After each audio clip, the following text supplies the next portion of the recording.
वहीं पर मंडी के सराज इलाके से भी आपदा की तस्वीरें सामने आने लगी हैं। भारी बारिश के कारण सराज क्षेत्र में ज्यादा नुकसान हुआ है। रास्ते बंद हैं, इसलिए इलाके से संपर्क नहीं हो पा रहा है। प्रशासन की टीमें सराज नहीं पहुंच पाई हैं। देश दुनिया से सराज विधानसभा क्षेत्र पूरी तरह कट चुका है। सराज से नेता प्रतिपक्ष जयराम ठाकुर का गृह इलाका है। यहीं से ही जयराम ठाकुर विधायक भी हैं।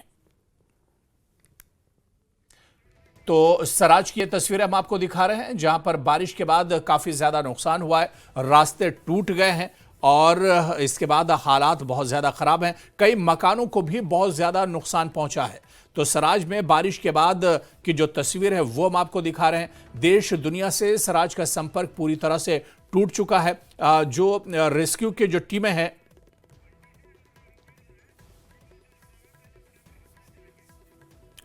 और चलिए इसी पर और बातचीत करेंगे, ताजा अपडेट लेंगे। मंडी से हमारे सहयोगी वीरेंद्र भारद्वाज इस वक्त हमारे साथ जुड़े हुए हैं और शिमला से रणबीर हमारे साथ जुड़े हुए हैं। मैं वीरेंद्र आपसे ही शुरुआत करना चाहूंगा कि आज हालात किस तरह के हैं, मौसम किस तरह का है, खासतौर से मंडी जहां पर बहुत ज्यादा नुकसान हुआ है। मंडी के आज क्या कुछ खबर मिल पा रही है वीरेंद्र? अबू, अगर सबसे पहले मंडी के मौसम की बात करें तो आज हालांकि मौसम विभाग की तरफ से ऑरेंज अलर्ट जो है वो जारी किया गया है, लेकिन बावजूद इसके सुबह घनघोर बादल छाए हुए थे, लेकिन बादल छट चुके हैं और मौसम जो है वो थोड़ा खुल चुका है। और रही राहत एवं बचाव कार्य की बात, तो एनडीआरएफ की टीम, एसडीआरएफ की टीम और इसके अलावा जो पुलिस और होमगार्ड की जो टीमें हैं वो सारी की सारी मैदान में जो है वो सुबह से डट चुके। जैसे पिछले कल हमने बताया था कि करसोग में, गोहर में और सराज विधानसभा क्षेत्र के बाड़ा आदि में जो जहां पर काफी ज्यादा नुकसान हुआ था, वहां पर जो है वो टीमें सुबह से जो है सर्च ऑपरेशन में जुट गई हैं। लेकिन अब वो यहाँ पर बताने वाली बात एक जरूरी ये हो जाती है कि जो सराज विधानसभा क्षेत्र है उसका जो थुनाग उपमंडल है, जहां पर उपमंडल मुख्यालय है, जहां पर एसडीएम बैठते हैं, बाकी सारे आला अधिकारी बैठते हैं, वहां पर और उसके आसपास के इलाकों में इतना अधिक नुकसान हुआ है जिसकी जानकारी ही अभी तक जो है वो मंडी जिला प्रशासन तक जो है वो नहीं पहुंच पाई है। क्योंकि वहां पर रोड कनेक्टिविटी पूरे तरीके से कट चुकी है, मोबाइल कनेक्टिविटी पूरे तरीके से कट चुकी है, वहां पर इलेक्ट्रिसिटी की कनेक्टिविटी पूरे तरीके से कट चुकी है। डीसी मंडी अपूर्व देवगन पिछले कल अपने अन्य अधिकारियों के साथ और टीम के साथ जो है वो सराज विधानसभा क्षेत्र की तरफ गए थे, लेकिन वो सिर्फ बक्सियाड़ तक ही पहुंच पाए थे। वहां से आगे बहुत ज्यादा नुकसान जो है वो बताया जा रहा है। जो हमें जानकारियां वहां से मिल पा रही हैं उसके अनुसार सराज विधानसभा क्षेत्र में ही कम से कम 25 से 30 लोग जो है वो लापता जो है वो बताए जा रहे हैं। और वहां पर जो लोगों ने अपने स्तर पर जो रेस्क्यू और सर्च ऑपरेशन चलाए हैं उसमें 5 शव जो है वो अभी तक जो है वो बरामद किए जा चुके हैं।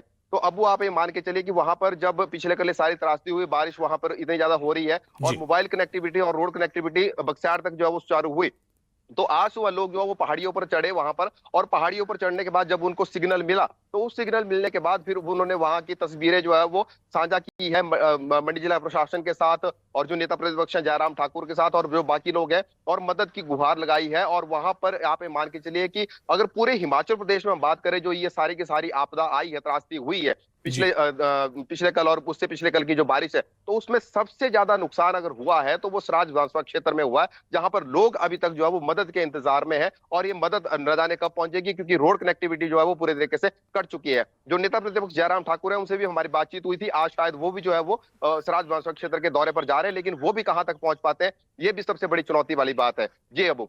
बिल्कुल वीरेंद्र, जाहिर सी बात है कि कल के मुकाबले में आज हालात भी और मौसम भी थोड़ा सा बेहतर है, लेकिन लोगों में अभी भी एक तरह से परेशानी है क्योंकि रेस्क्यू ऑपरेशन उस तरह से नहीं चल पा रहा है या लोगों तक मदद नहीं पहुंच पा रही। वीरेंद्र, दोबारा से हम आपके पास आएंगे, सीधे हम शिमला का रुख करेंगे। रणबीर भी हमारे साथ जुड़े हुए हैं। रणबीर, जो बात यहां पर वीरेंद्र कह रहे थे कि अभी भी बहुत से ऐसे इलाके जो एक तरह से कट कर रह गए, वहां तक राहत और बचाव जो एक तरह से नहीं पहुंच पाया है, और विपक्ष भी यही बात कह रहा है, जयराम ठाकुर ने भी यही बात कही है कि हालात इतने ज्यादा खराब हैं लेकिन अभी तक एनडीआरएफ तक को नहीं बुलाया गया है।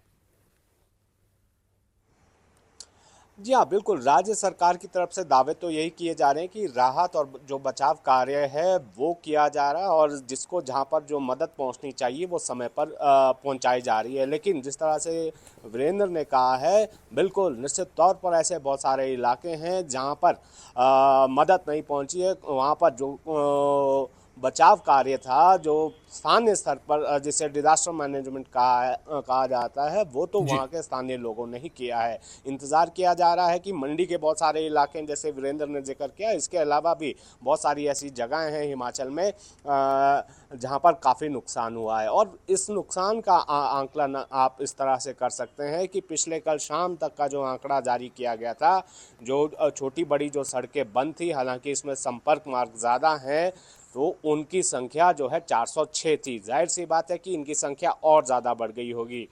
बिजली पानी की क्या हालत है, आप इस बात से अंदाज़ा लगा सकते हैं कि पिछले कल शाम तक का ही जो आंकड़ा था, जो डिज़ास्टर मैनेजमेंट अथॉरिटी की तरफ से जारी किया गया था, 1515 जो ट्रांसफार्मर हैं वो ठप थे, और 150 से ज़्यादा जो जल आपूर्ति की जो योजनाएं हैं वो प्रभावित हुई हैं। तो ऐसे में चुनौती तो ज़रूर है, लेकिन हाँ, इतना ज़रूर है कि आज इस तरह से मौसम बना हुआ है। यहाँ शिमला की ही बात करें तो कोई बड़ी चेतावनी अभी शिमला के लिए नहीं है, लेकिन फिर भी पूरे प्रदेश में कुछ एक स्थानों पर आज भी बारिश का अलर्ट है।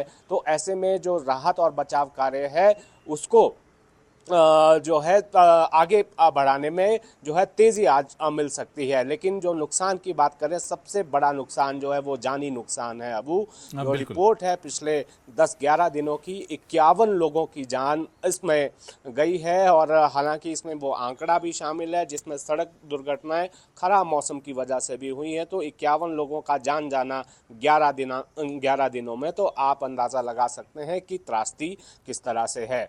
और जिस तरह से मौसम बना हुआ है, मॉनसून जिस तरह से जो है अपना कहर बरपा रहा है, और जिस तरह की प्रेडिक्शन है, ये मॉनसून सीजन जो है वो भारी पड़ने वाला है, ऐसा लग रहा है। क्योंकि मौसम विभाग ने शुरुआत में ही कहा था कि इस बार जो है सामान्य से ज़्यादा बारिश होगी। 109% के आसपास जो है बादल बरसेंगे। बिल्कुल तो रणबीर, ऐसे क्योंकि में हालात, तैयारियां किस तरह से क्योंकि करनी है, अभी हालांकि मौसम पूरे तौर से सही नहीं हुआ है, अभी भी ऑरेंज अलर्ट एक तरह से जारी किया गया है, तो खतरा तो अभी एक तरह से बना हुआ है। लेकिन कल के मुकाबले में आज हालात थोड़े से बेहतर हुए, और हम ये उम्मीद करते हैं कि बहुत जल्द जहां पर रेस्क्यू ऑपरेशन नहीं शुरू हुआ है, जहां पर मदद नहीं पहुंची है, वो आज, क्योंकि मौसम कल के मुकाबले में बेहतर है, तो मदद आज उन इलाकों में भी एक तरह से पहुंच जाएगी। नजर बनाए रखिए। बहुत बहुत शुक्रिया रणबीर आपका भी, और वीरेंद्र भारद्वाज आपका भी हमारे साथ जुड़ने के लिए और तमाम जानकारी साझा करने के लिए।